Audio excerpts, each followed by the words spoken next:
Podcasti 6. käik toob teieni autolaen Bigbank efektiga. Bigbank, laenudele spetsialiseerunud pank. Tere kallid rallisõbrad, on algamas Horvaatia ralli, õigemini on juba alanud testikatse, 4,6 kilomeetrit on täna peetud ja homme läheb pikk ralli. Ralli jälle lahti, 300 kilomeetrit pole meil siin koroona ajal veel varem sõidetud. Meil on oma mees Zagrebis koha peal. Kõigepealt küsimegi Jaanilt. Tere Jaan! Tere! Räägi kõigepealt olme tingimustest, et kuidas Horvaatias nende koroonapiirangutega on ja kas on lootust, et hakkab nüüd ka ajakirjanik vähe lähemale saama rallile, kui see sama üks tuba, mis teil seal pressikeskuses on? No põhimõtteliselt erilist lootust praegu ei ole. Rääkisin FIA pressišefiga ja tema ütles küll, et ei tea, võib-olla kuskil kaugemas tulevikus ja viskas nalja. No mis nali see on, et võib-olla aasta pärast on võimalik ajakirjanikega sõitjatele lähemale saada, aga siin Horvaatias on nagu küllakutsega saad piirile ja siis piiril on kuri piirivalvur vaatas niisuguse altkulmu pilguga, et mis sa tuled meile siin tooma igasugust koroonat ja siis uuris väga tähelepanelikult testi tulemusi ja siis näos ei olnud ühtegi emotsiooni, siis peaga viitas, et hea küll, et seekord pääsesid, et mine nüüd meie riiki. Ja aga ajakirjanikul ei olegi siin suurt mitte midagi teha, et pressiruumis on paar ajakirjanikku toksivad seal oma artikleid, ju siis neil ei ole mugavat hotellituba ja nii see on, et enne lõunapausi ja pärast päeva lõppu siis on võimalik sõitjatega 2 meetri kauguselt mikrofon pulga otsas paar minutit juttu ajada, kui sedagi ma vaatasin, et seal on ainult 10 minutit ongi sõitjatel seda nii-öelda jutuaega olnud, et seal on hea, kui Ott Tänakult minuti poolteist välja pigistab ja nii need asjad paraku koroona ajal on. Mida sa juba oskate öelda Horvaatia ralli korralduse kohta? Uus riik, täiesti uues kohas on WRC ralli. Ralli ise on toimunud küll 44 korda, aga varem pole siis MM kalendrisse kuulunud. Uute rallide puhul on see oht, et võib olla kuidagi ligadi-logadi või mis sa esimeste päevade kohta selle kohta saad öelda? No nii palju kui mina olen seal, nii palju kui meediaga seal mõned inimesed tegelevad, siis nad on küll ääretult entusiastlikud ja tahavad näidata ennast kõige paremal moel, aga mis ma ka ütlen, et siia Zagrebisse selle ralli toomine oli täielik mõttetus, et see oleks pidanud tõesti viima turismipiirkonda Aadria mere kaldale, näitama ilusaid siniseid laineid ja loodust, sellepärast, et see Zagreb on küll niisugune ma ei saa öelda, et pommiauk, aga ütleme niimoodi, et mind nagu turistina ei kisu siia mitte miski, et see on üsna niisugune räämas ja kahtlane linn ja inimesed on küll toredad, aga siin linnas pole suurt nagu midagi teha ja rallipark on ka siin üsna kesklinna paigutatud ja kahjuks muidugi rallipark publik ei saa, et me ei tea ka, kui hullud need Horvaatia fännid on ja ütleme niimoodi, majandus ei ole ka eriti tipptasemel ja ma ei usu, et autofirmad väga tahaksid siia tagasi tulla. Ma isiklikult arvan, et see on üheaastane projekt, et koroonaralli toimub siin ja aitab küll. Igatahes võistlust tõotab ju tulla põnev, sest ei ole ammu asfaltil sõidetud, viimati 2019 Saksamaa oli see täis asfaltiralli, vahepeal on sellised asfaltiralli sugemetega rallisid olnud, aga mis räägitakse nende teeolude kohta ikka? Me oleme seal näinud kattevaheldusi, ma ei tea, rohkem kui jaapanlastel on sõnu tähistamaks lund, et mis kuulda on nende teede kohta? Kuudla on seda, et mitte keegi ja mitte kui midagi. Kõik teavad, et ühel kiiruskatsel võib olla 5-6 erinevat asfalti, keegi tea, kuidas rehvid nendel asfaltil töötavad, keegi ei tea, kuidas need rehvid kestavad. Pirelli rehvid ei ole sõidetud kuiva ilmaga mitte ühtegi MM-rallit nende rehvidega. Ja keegi ei oska öelda, kuidas see rehvi taktika peaks välja nägema ja ütleme niimoodi, et see saabki põnev olema, et ootan kannatamatult tekstisõnumit Michelinilt homme hommikul, et saab näha, kes millise rehviga välja läheb, aga see on üks asi, et kes millisega välja läheb, aga millised tagajärgi see endaga kaasa toob. Ja muidugi teine küsimus on, millest väga palju pole räägitud, aga me mäletame ju Monte Carlo rallita, mis juhtus Ott Tänakuga, ühel katsel 2 rehvi. Ja noh, ei saa nüüd öelda, et Pirelli rehvid nüüd selles süüdi on, aga rehvidega oli probleeme ka teistel. Võtame laupäevase päeva, kõigepealt 20-kilomeetrine katse, siis teine 20-kilomeetrine, siis 11, siis 8 otsa. Et ma ei tea, kuidas need rehvid kuluvad, mis neist järgi jääb, kuivõrd suur võimalus on, et nad tõesti ka seal kuskil lõigates katki lähevad. Et ausalt öelda, et see teebki asja põnevaks ja kui keegi tahab ennustada, et kes selle ralli võidab, siis võtke need 5 põhisõitjat, kirjutage nimed paberile ja segage ära nagu kaardipakki, võtke sealt suvaline nimi välja ja võt siis ongi, see on kõige parem ennustamise viis praegu, ma arvan. Et võib võita nii Ogier kui ka Roompere? Absoluutselt. Mäletate isegi see on nendest nii-öelda traditsioonilistel rallidel on ju olnud see, kus on aastaid sõidetud, on siis see Kataloonias või siis on Korsikal.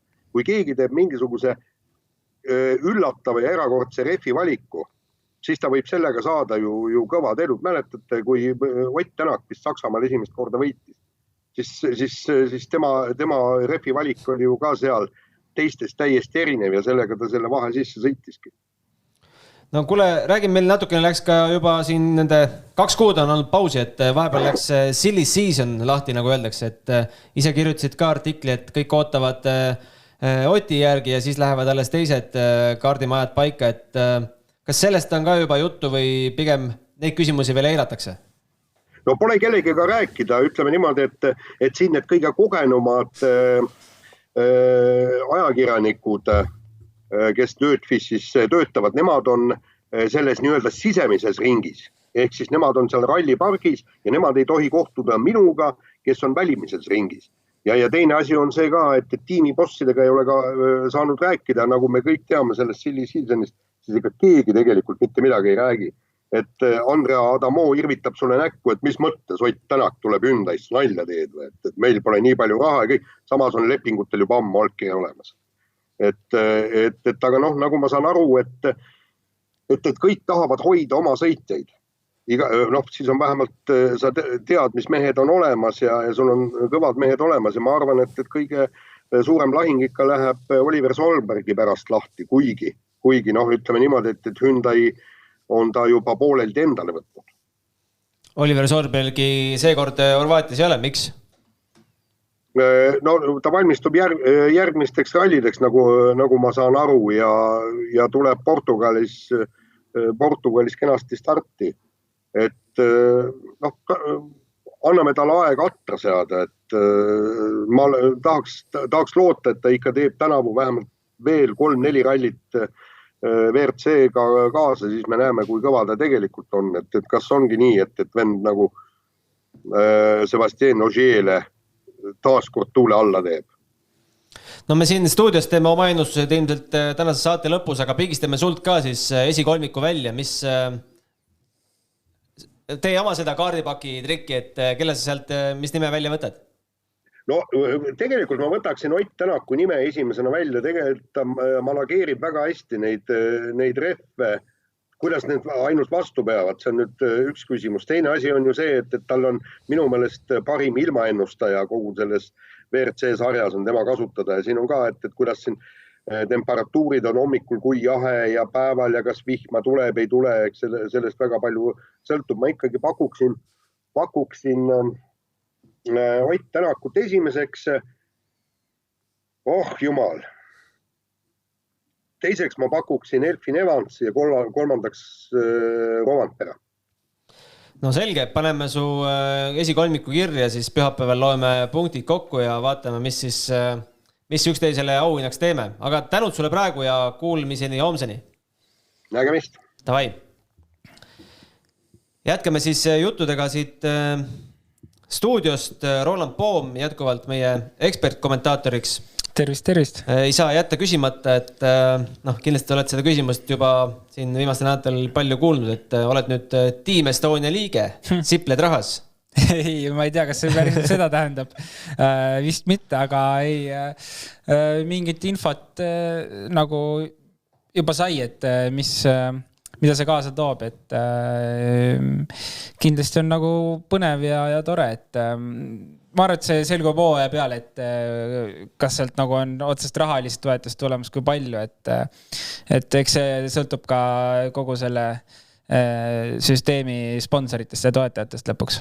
Räägi lühidalt, mis su enda programm sel aastal on? No tegelikult oli idee, et järgmine nädal peaksime Portugali sõitma ja Asooridele, et seal sõita siis kaasa esimene Euroopa meistrivõistluste etapp.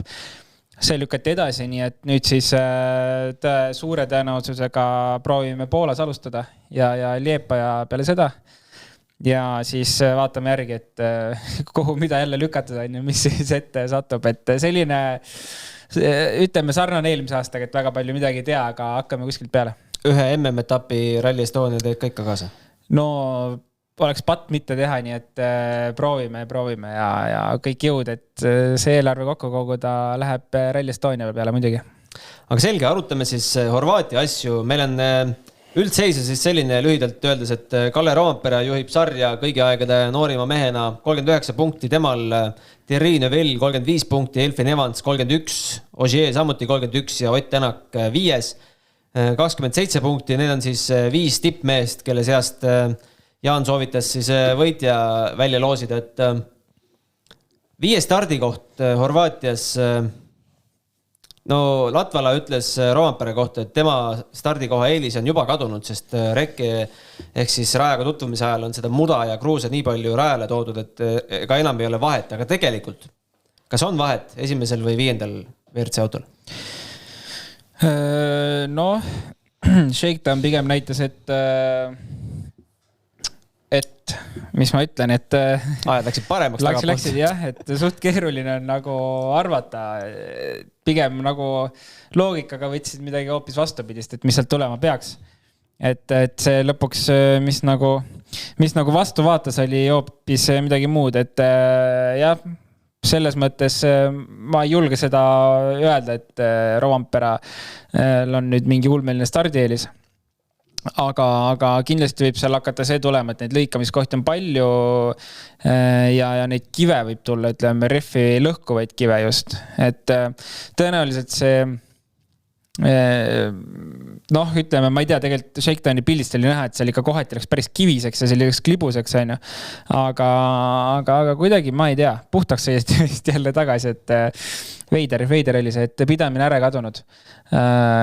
Jah, pigem küsimus, kas tulevad suure kivisi teele, teravaid teenurkasi, kus sõidetakse kruus ära, et rehvi lõhkumis hakkab kindlasti tulema. Seda võib julgelt öelda.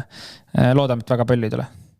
No võtame kohe kuulaja küsimuse ka siia vahele. Küsiti, et kas peale Reket teed puhastatakse või mitte? Ei ole kuulnud infot, et puhastatakse ja tõenäoliselt seda ei tehta ka. Et pigem on see selline erandkorras.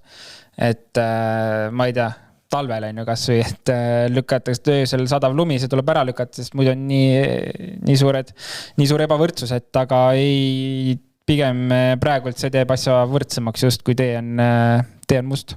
Just, aga võtame siiski Shakedowni tulemused. Elfyn Evans sõitis põhjad 2.45,1, Neuville kaotas talle 0,7, Roompere 1,3, Tänak 1,5, Ogier 2,5, Katsuta 6, 3,8 ja siis on seal Formeau, Greensmith, Lube, Breen.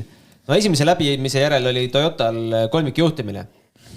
Tänak oli vist esimesest maas 5,1 sekundit. No tekitas küll küsimusi, et mis see Toyota on siis vahepeal teinud, et nad kuulutasid siin, ega täpselt ei tea, kas nad panid selle uue mootori peale või ei pannud. Mis sinu info ütleb? Info oli see, et pannakse, aga vahetult tegelikult ennem siis Toyota mootoriinsener ütles, et mootor on valmis, kõik peaks jõudma, aga ega 100% kindel ei ole, kas see mootor sinna peale jõuab, nii et ma ei tea täna, kas see mootor on seal peal, pigem arvan, et ei ole. Äkki me ei saa kuni pühapäevani teada? Võib-olla küll, et järgmiseks ralliks on 100%, aga ma ei tea, mina seda välja ei lugenud kuskilt, et kas nad said selle mootori peale või ei saanud. Paid Kallele peale äkki? Võib-olla läinud Kallele. Ma kui oleks läinud, siis oleks igale ühele läinud ikka, aga jah, seda infot ei tea praegult. Igatahes selle Shakedowni lõppjärjestuse põhjal ei saa küll mitte midagi välja lugeda, kes siin võib kiireks minna, eks? Noh, ega ei saa, sest top 5 need samad vennad on kõik seal, kes seal olema peavad, et no mis siin oletada? No Sheril eelmiselt rallilt põhimõtteliselt mitte midagi, on ju. Et küll ta nagu tahab seda võitu võib-olla jälle või ühesõnaga peab võitma. Võib-olla kõige rohkem, on ju, aga Rovanpere jälle ütleb, üldse pole pinget peal. Sarja liideriga, noh, võtab mingid punktid, on juba okei, et alati ei peagi seal täpselt tipus paugutama, aga no ma ei tea, täpselt nagu tegelikult Jaan ütles hästi, et Sega kaardid ära. Jah, et pigem on see, et kellel vähem jamasid on seal ja loodame, et väga seal refi lõhkumisi ei tule top 5. Et selle taha nüüd hakkab kellegil mäng ära kaduma. Kuidas sulle need erinevad asfaldi variatsioonid tunduvad? Me oleme näinud siin katkist asfalti, nii-öelda Tallinna teid, oleme näinud siledat nagu Tallinna need rattateed, aga nägin veel sellest Dirtfishi videost, nad käivad ju alati katseid läbi, et kui nüüd vihma peaks tulema, siis sealt hakkab ju natukene õli vahelt läbi imbuma sellest uuest asfaltist, et siis see läheb jällegi libedaks, et mis me seal veel oleme näinud? Kruusatee lõigud olevad ka olnud, asfaldirehvidega neid sõita saab olema lõbus kindlasti. Jah, ei, ütleme, sellist variatsiooni on palju, et päris mõnus selline kulgemine, et iga katse peal saab kõike tunda. Ma isegi ei tea, võib-olla selline vana asfalt tegelikult on kõige, täpselt, et kõige mugavam võib-olla sõita, ma arvan, et kui ma enda Korsika kogemust võtan, siis Korsika asfalt on selline katkine vana enamasti ja mõned üksikud kohad on siis selle uue asfaldiga. Et kui sul on hea ilm, siis selle uue asfaldi peal on muidugi normaalne sõita, aga kui just tuleb vihma ja niiskeks läheb, siis kindlasti selle vana asfaldi peal on mugavam sõita. Nii et no ma ei oska öelda ja täpselt, et lõikamiskohti on palju, tegelikult katsed on praegu juba mudased, killustiku täis, et kui vihm hakkab tulema, siis see kruus ju lähebki mudaks, on ju. Et siis need olud lähevad nagu oluliselt libedamaks ja siis hakkab juba see stardijärjestus midagi rohkem võib-olla mängima, kui ta täna mängib. Ei oska öelda, tahaks nähagi, tegelikult selle esimese katse ära, siis oskaks midagi öelda, aga praegu on jumala oletamine selles mõttes. No nii palju, kui on kuulda olnud nendelt meestelt, kes käisid San Remo rallil, siis käisid nii-öelda asfaldi ralli oludega kohanemas, siis Horvaatia olevat ikka täiesti totaalselt midagi teistsugust. Kindlasti täiesti teine maailm, aga jälle San Remo oli selles mõttes hea, et seal sai vihma ja seal sai sellist tämpi asfaldit sõita, et mida võib ka Horvaatiast tulla nüüd. Et kasuks tuli see 100%, seal pole midagi kahtlust ja noh, et kui me võtame ka nüüd meeskonna testid lahti, et igaüks ei saanud sellist tämpi, et tegelikult Ogier sai ainult minu meelest täiesti kuiva asfaldit sõita testil. Et need, kes käisid San Remos kindlasti on selles mõttes väike eelis sees, et nüüd alles hiljuti on saanud sellistes oludes sõita tämbi asfaldiga või märja täitsa asfaldiga isegi. Sest ega puhast asfaldirallit pole päris tükk aega sõidetud kalendris. No tegelikult arvati ju, et kui Latvala sai Toyota tiimi pealikuks, et siis hakkab ka Latvala rohkem tegema sama, mis teeb Hyundai, et enne MM-rallisid sõidab mõne kohaliku ralli kuskil seal naaberriikides või vähemalt sarnastes oludes. Aga tegelikult me ei näinud ikkagi Toyotat kuskil rallil üles astumas, et ikkagi see sama Horvaatia test ja sellega nad piirdusid. Kas see, mis arvad, kui suure eelise ikkagi see San Remo Hyundai'le andis? See oli vist ligemale 90 kilomeetrit katseid, eks? Ma arvan, et see andis päris suure eelise. Just sellepärast, et see ei ole puhast asfaldirallit olnud ju 2019 Saksamaa ja võitis Ott Tänak. Et peale seda ei olegi olnud puhast asfaldirallit. Nii et seda infot oli meeskondadel kindlasti vaja. Seadistuse jaoks inseneridele kõik muud pidurid, vedrustused, refi valiku teema, et täna tegelikult, kui sa teed ühe katse peal testi, sa ei saa seda infot kätte, sul on üks päev, võib-olla sul ongi üks sama ilm, üks sama ref sa ei saa seda infot kätte, et täna nad sõid seal Sanremos ikkagi sõita, ma arvan palju, 10 katset ikka said sõita.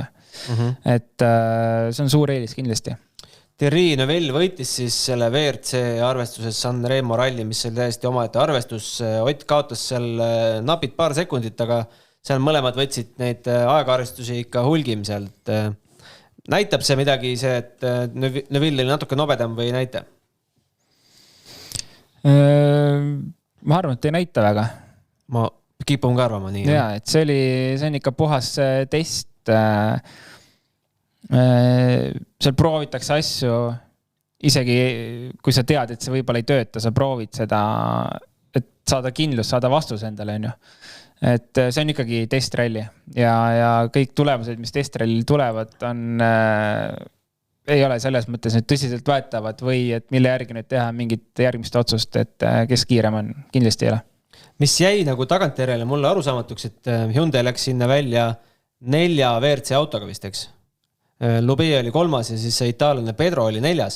ja Greg Breen oli R5 autoga, aga nüüd on Greg Breen ikkagi WRC-ga stardis ja juba Shakedowni järel ütles, et asjad tulevad sulle hoopis kiiremini lähemale, kui nad tulid R5 autoga, et miks siis selline lüke teha, et sa annad oma mehele nõrgema autoga R5-ga sõidukogemust, aga panete ikkagi WRC-sse, et kus selle loogika on? No võt, ei oska nüüd öelda, kas see on kõige loogilisem tundub, et ikkagi eelarve küsimus on see, et aga miks siis see Pedro? No Pedro kindlasti maksis seda ise üritust kinni, et samamoodi nagu Solberg maksis oma sõitu kinni Rootsis. Et seal ei ole teha see rahad taga kindlasti.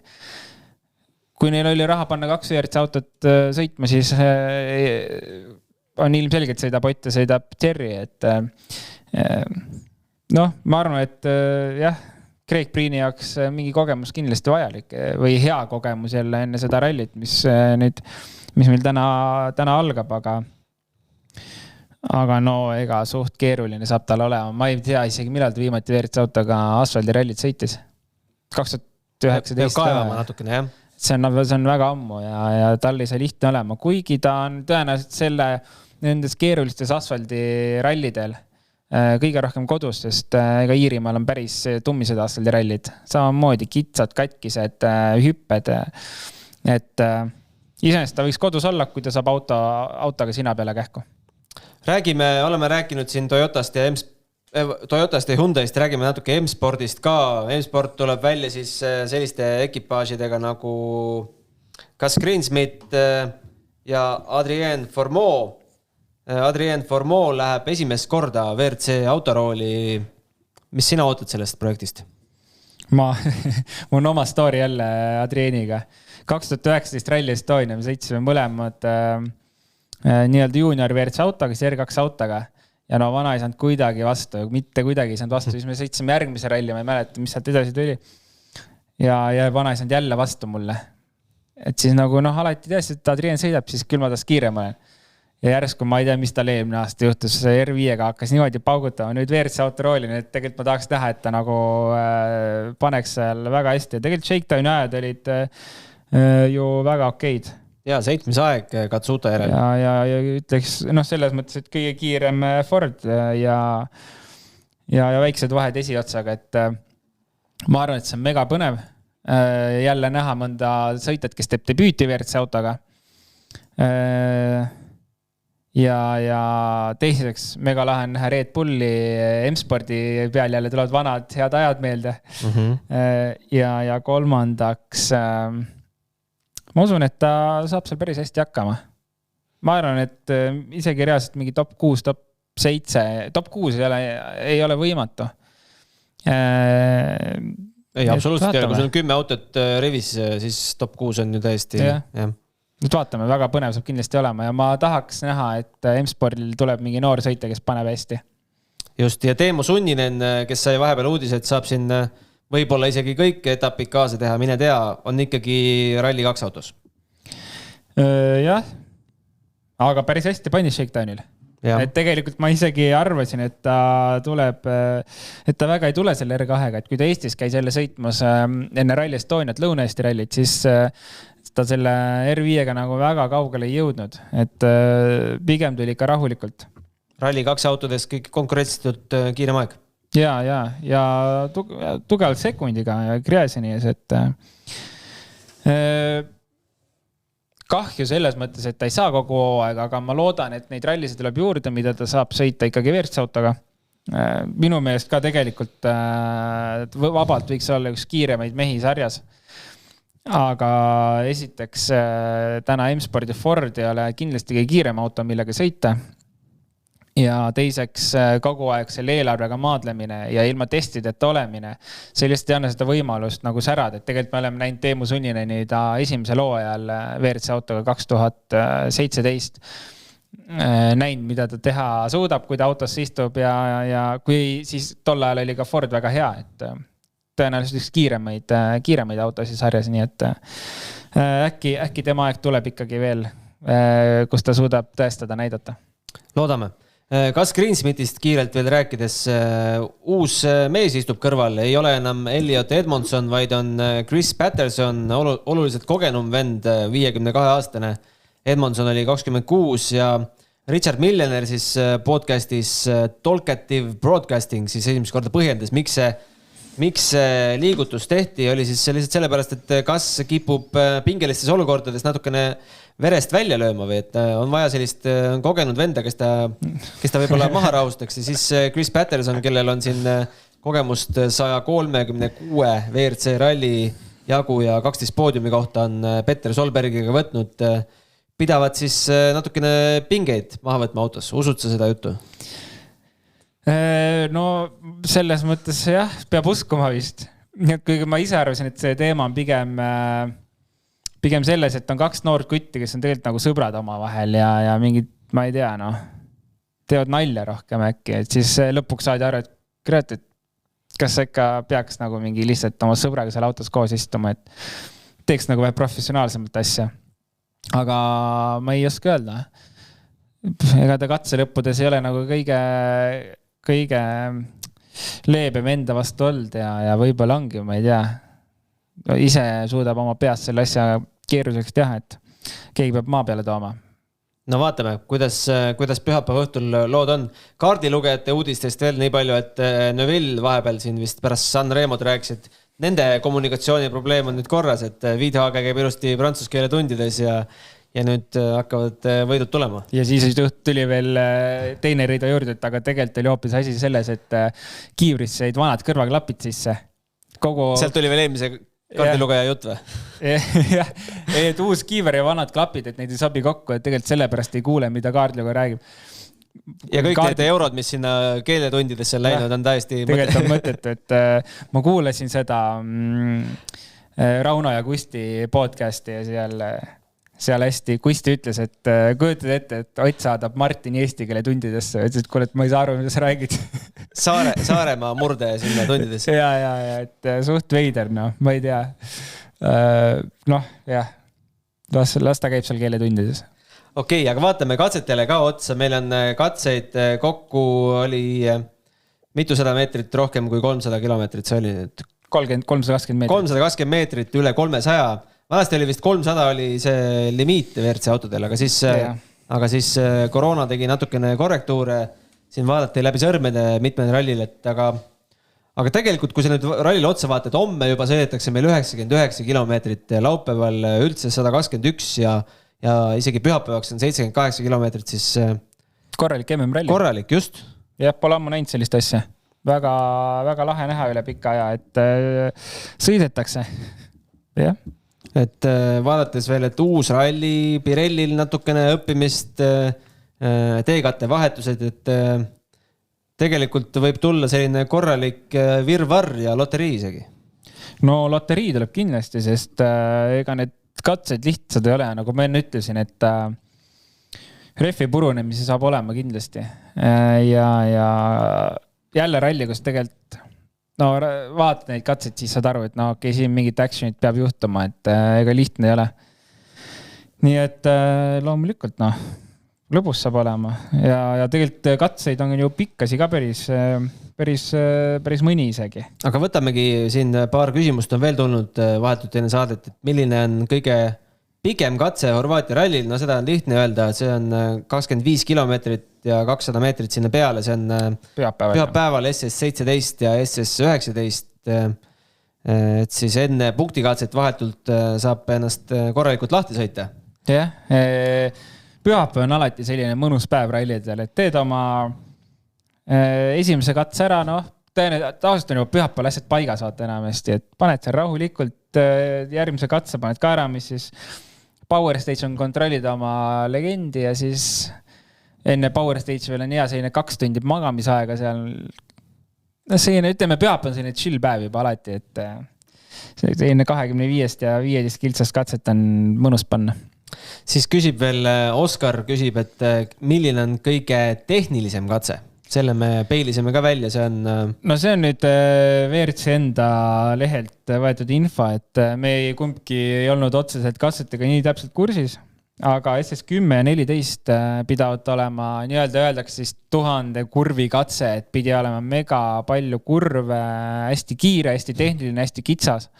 Ja Kaardluga pidi otsast lõpuni laulma kogu aeg, et juttu pidi palju seal olema. Väga äge. Kõige kiirem katse vast seda hetkel ei oskagi öelda, sest ei ole ju kordagi neid täiskiiruse läbi sõidetud. Siin on... Jaa, ma jään ka praegu vastuse võlgu. Tõenäoliselt pühapäev ka kuskilt ei silma, et pühapäev pidi kõige kiirem äkki olema laiad ja sellise hea teekatte pinnasega. Et jään vastuse võlgu, jah, aga vast pühapäeval midagi. Ja siis on Oskar veel küsinud, kes võiks olla selle rallil üllataja, noh, paneme talle veel tiitli must hobune. Keeruline selles mõttes, et see top 5, mitte keegi neist ei ole enam täna üllataja. Kes seal on? No, ma ei tea, kui Takamoto Katsuta paneb sinna top 3, siis on üllataja. Ja samamoodi, ma ei tea, kui Craig Breen sõidab top 3, kas ta on üllataja? Pigem on. Pigem vast on, jah. Et ma ei oska öelda, et kui nüüd Monza rallit võtta, kus olid ka suht keerulised asfaldiolud ja Takamoto pani väga hästi tegelikult, et okei, ta katkestas esimesel päeval, aga teised päevad, isegi päeva kokkuvõtetes, ma arvan, ta oli top 3 sees.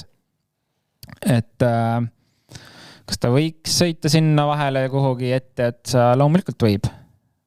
Ja see oleks küll üllatus. Aga ma kedagi teist ei julge sinna panna, et okei, Pierre-Louis Loubé võiks lõpuks ühe korraliku tulemuse teha ja seda ootaks, aga tõenäoliselt, ma ei tea, võib-olla ka veidi liiga keerulised olud praegult tal midagi suurt ära teha. Kui me juba nende kuulajate küsimuste juures oleme, siis tervitusi saadab meile Kalle Ojaste alias amatöör. Tervitused vastu.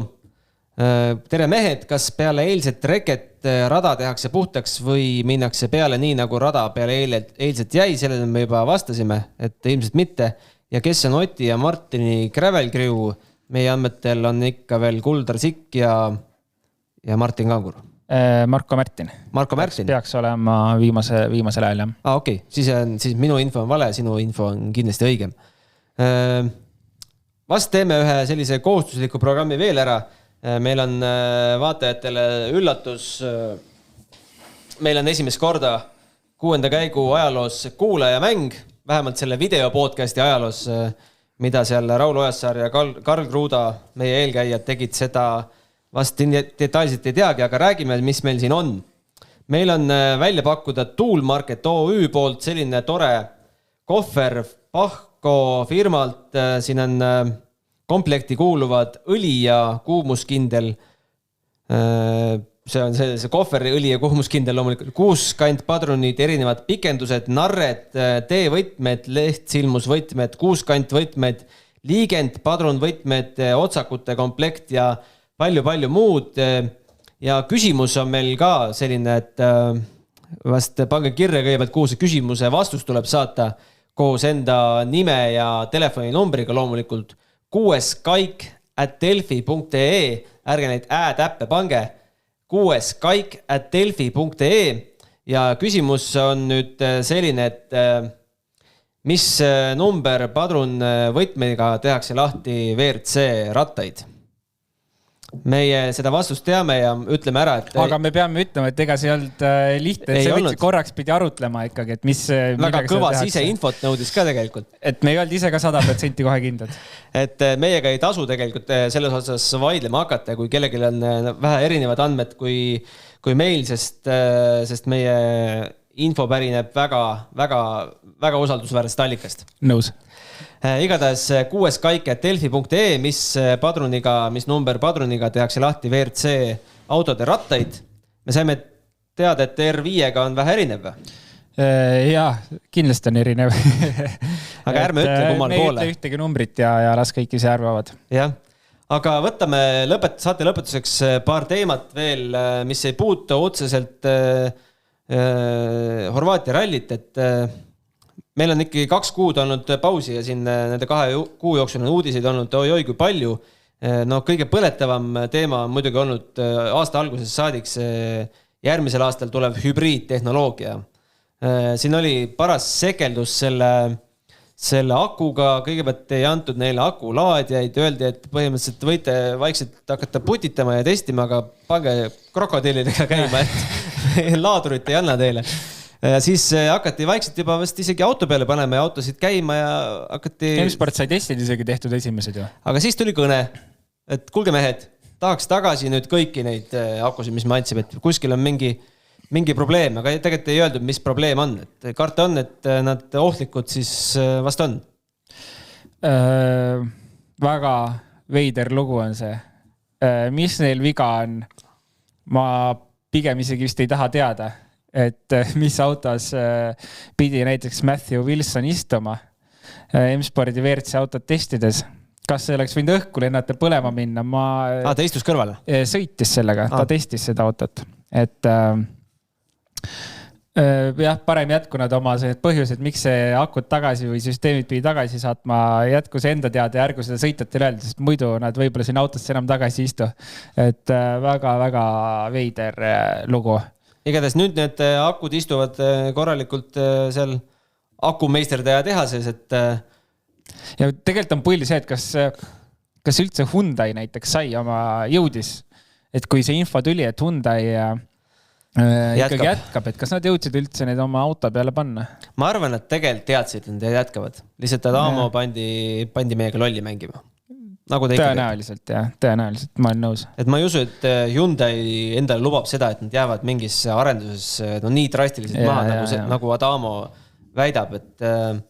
Aga tegelikult on ju seis selline, et järgmine aasta peaks nagu justkui need kasutusele võtma, need hübriidtehnoloogia, aga mis meil on juulikuu varsti, et... Põhimõtteliselt nagu pool aasta pärast pillid peavad nagu sõitma niimoodi, et enam ei ole küsimust, kas midagi väeb timmimist veel, et nad peavad olema Monteks valmis. Ma saan aru, kõigile on olud võrdsed, aga päris nagu sellist olukorda ka ei taha, et me ei tea, kas see auto tuleb katse lõpuni, tuleb päeva lõpuni, tuleb... Täpselt kõige haigem asi on see, et kui me hakkame järgmine aasta nägema seda, et kõik pillid surevad ära lihtsalt. Ja siis me vaatame R5 sõitmas. Et lihtsalt sest WRC oma hübriidtehnoloogiaga need masinad ei kesta, nad pole saanud piisavalt arendust, need süsteemid ei ole piisavalt kindlad, kas ma ei tea, vaataks F1 täna niimoodi, et 20 masinast sureb 15 ära. No kunagi vaadati nii. Nojah. Ei on väga panev. Ma ei tea, ma loodan, et nad suudavad need autod vähemalt, olgugi kas nad aeglasemad, vahet ei ole, aga peast need autod tuleks lõpuni siis kõik. See oleks küll nõme, kui hakkavad tulema tehnilisi probleeme nii palju, et sellepärast peavad sõitjad katkestama hakkama. Teine suur teema, mis on kindlasti meie laiuskraadidel suur teema, on Soome ralli edasilükkamine. Oli ta augustis, aga lükati nüüd siis 30. september kuni 3. oktoober. Peaksid olema need uued kuupäevad. Põhjus ilmselge, et... Piletimüük oli. Minu meelest oli piletimüük oli teemaks, et nad ei saa rallit korraldada, kui nad ei saa piletid müüa. No mis sõltub ikkagi sellest koroonalugust? Ja just. Et nad lihtsalt loodavad vist, et nad saavad publikut rajaarda. Nii, ja kui ei saa? Siis tõenäoliselt ralli jätaks ära. Kaput Soome ralliga? Ma arvan küll, sest ma sain aru, et nende jaoks piletitulu on ikkagi küsimus number 1. Ilma piletituluta nad rallit korraldada ei saa. Nii sain mina vähemalt aru. Jah, aga vahepeal siis peale Rally Estoniat tuleb veel Belgia ralli ja Akropolis. no siit Horvaatiast me läheme edasi Portugali, Sardiiniasse ja Safari ralliga on minu arust päris lootustandev seis, et vahepeal räägite küll, et on, aga sul on mingi teised infod. Ei, mul on lihtsalt üks pull lugu. Ma vaatasin Instagrami DM-i üks päev. Seal on need requestid all, mingi hunnik oli, tegin lahti, vaatan, et mingi Keenia vend on sõnumi saatnud. Loen, teen lahti, vaatan, mingi A14 telefoniga tehtud pildid, siis saatis Keenia ralli infot mulle. Nii. Et ta siis nagu pidi olema mingi korraldaja või? Ma ei saanud aru, keegi tegelane korraldusmeeskonnast. Ja ta saatis nagu mulle mingi PowerPointi, aga need olid välja prinditud A4 paberite peal ja siis telefoniga piltid, väga nagu välja lugenud, mis seal oli, ja jästes pakuti mingi hullult tuhkeid asju seal, et ta lisaks pakub ise veel fotograafi teenust ja ühesõnaga mingi päris veider värk. Saada Otile edasi. Võib-olla ma olin ainuke, kes selle sai, ma ei tea. Aga kui vahepeal oli päris mustad pilved Keenia ralli kohal, siis tegelikult juba räägitakse, et saadetakse mingeid varuosi ja rekiautosid juba hakatakse laadima laevade peale, et no see Toyota makett, seda pilti on vast kõik näinud, et millist elevust see seal Keenias tekitas, et tundub, et läheb ikka asjaks. Ma loodan, ma arvan, et sellest saab tulema kõige, ma ei hakka ütlema lahedam, aga kõige põnevam ralli see aasta, sest nagu eelmine aasta, kui ma neid katsete videoid nägin, no seal ei olnud teed lihtsalt, nad sõitsid reaalselt kuskil põllu peal, jah.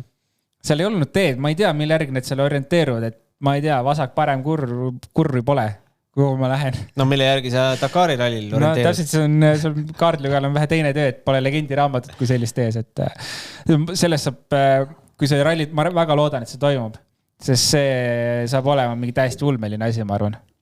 Ja loomulikult suur teema, millest ka Jaaniga natukene rääkisime, Silly Season on tegelikult juba pihta hakanud, meil on 2 rallit möödas, tavaliselt see Silly Season hakkab seal kuskil Portugali ja Sardiinia kandis, aga nüüd hakkas juba peale Arktika rallit. Ajakirjanik on igav. Jah. Tuleb midagi välja mõelda. Aga põnev on ju mõelda ja nuputada, et... No jaa, kui tuleb artikkel, et kas Ott Tänak läheb Hyundai'st ära või lähe, no ma ei tea. Aga samas on ka vihjeid selle kohta, et Malcolm Wilson on ju kõva häälega välja öelnud, keda tema kõik tahab osta endale Otid, värgid, siis võib-olla Wilson võib-olla hastis see aasta Bitcoin, et on raha nii palju, et ma ei tea, kust ta muidu selle pleki võtaks. Lööb ju viskab ka silma M-spordile, et ütleb, et pool hooaega võin teha. Tervet rallit ei tee. Ma arvan, et kogu sellest jutust, mis Wilson selle ajand on, see on ainuke nagu kõige reaalsema tooniga asjad, kas lööb pool hooaega või teeb Mikkelsen näiteks või ma ei tea. Läheb Östberg, tahab Pörtsoga veel panna. Ott või Neville, no ma ei usu, et tal sellist raha on. Seal, ma sain aru, et Fordi toetus on see, et see auto arendatakse valmis, mis on väga suur kulu. Aga et sõitjad palgata, ma arvan, et Ott tahab täna nii palju raha saada, et tal ei ole seda raha. Arvad, et Ott ja Neville jäävad paika? Ma arvan küll, eriti see lihtsalt, nad saavad ise oma autot arendada. Et kui täna hakkab see arendus pihta, nad hakkavad Hyundaid arendama, miks nad lähevad M-sporti, mida juba arendatakse. Et sa hakkad nagu ühte asja ehitama, siis lähed minema. No just. Ma ei tea, tundub veider. No selge. Igatahes vaatame põnevusega, mis saab sellest teemast, aga kõigepealt loomulikult ootame suure põnevusega Horvaatia rallit. No mul on küll homse eel on juba nagu pulss üleval. Ja ma ka ootan, pole nagu ammu niimoodi rallit oodan, et pole neid katseki näinud korralikult, et on siit ja sealt midagi kuulda olnud, aga ei ole nagu autos sees istunud ja korralikult nagu algusest lõpuni see katset sõitnud, eks? No just, et tahaks selle äratuskella juba piisavalt hilja hakkab. Ei, mingit äratuskella ei pea panema. Ma mõtlesin, et äkki hakkab mingi kell 6 pihta. Kahjuks või õnneks mitte, hakkab siis pihta 9.39 ralliblogiga, teeme kindlasti algust juba varem. Täna õhtul vahendame seal ralliblogis veel avatseremoonia, pilte ja kommentaare. Igatahes ootame sind, Roland, homme tagasi ja ootame ka kuulajaid, vaatajaid homme tagasi. Sellised olid siis Horvaatia ralli jutud esimese katse eel. Millised need on homme? Homme umbes salvestame kella 8 paiku, sest viimane katse hakkab Eesti aja järgi kell 7 ja homme toome ka teieni Ott Tänaku värsked muljed video vahendusel, mille meile Jaan Martinson Zagrebist salvestab. Aitäh praegu kuulamast, vaatamast ja kohtumiseni. Homseni. Podcasti 6. käik tõi teieni Autoline Bigbank efektiga. Bigbank, laenudele spetsialiseerunud pank.